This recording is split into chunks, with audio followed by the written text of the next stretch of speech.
Ang programang ito ay rated SPG. Striktong patnubay at gabay ng magulang ang kailangan. Maaaring may masiselang tema, lengguwahe, karahasan, sexual, horror o droga na hindi angkop sa... Carlos, bumalik na lang tayo sa bahay natin. Gusto ko na talaga mawala yung trauma ko.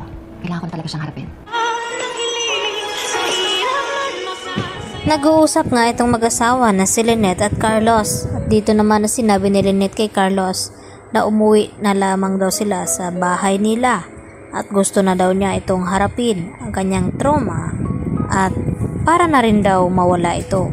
Kaya nagdesisyon din itong si Carlos na pumayag sa gustong mangyari dito ng kanyang asawa na si Lynette.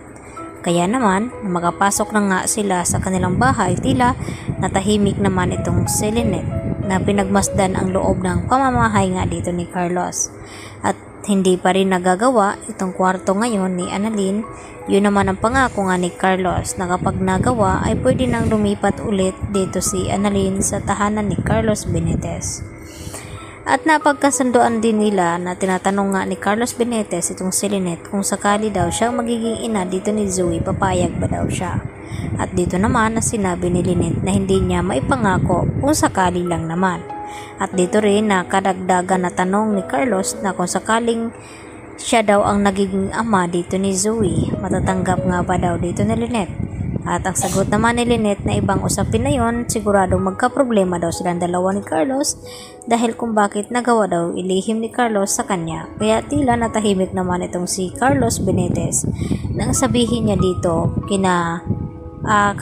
kay Lynette ang mga iyon.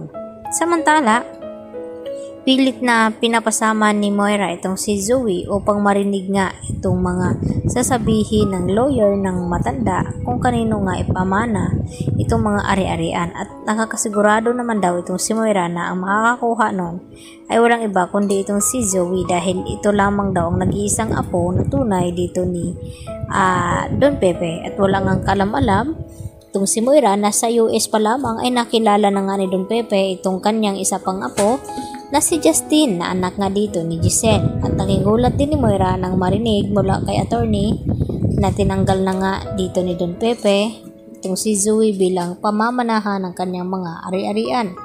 At ang nakakuha nga ay walang iba kundi itong si Annalyn at itong si Justin. At dito naman ay ipagtatanggol daw ni Moira ang karapatan ng kanyang anak dahil hindi daw pwedeng madihado ito. Dahil si Zoe lamang daw ang legitimate na anak ni RJ dahil wala pang alam ang mga ito.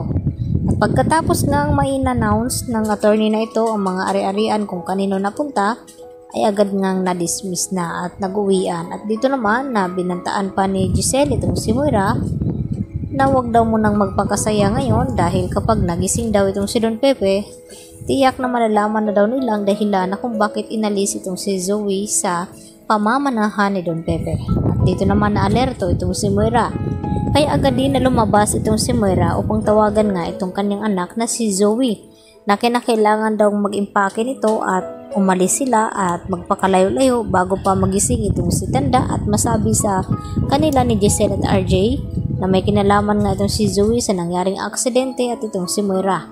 At sa hindi inasahan ay sakto naman na palabas din itong si Annalyn kaya narinig ni Annalyn ang mga sinasabi ni Moira dito kay Zoe ang kanilang pag-uusap na balak nga nilang tumakas at magpakalayo-layo dahil sa takot nga ni Moira na baka magising itong si Tanda at masabi nga sa kanila na may kinalaman itong si Moira at Zoe. Kaya agad din na bumalik itong si Annalyn at ibinalita kina RJ at Giselle na narinig niya itong si Moira na magtangkang tatakas. Yan lang po at marami pong salamat.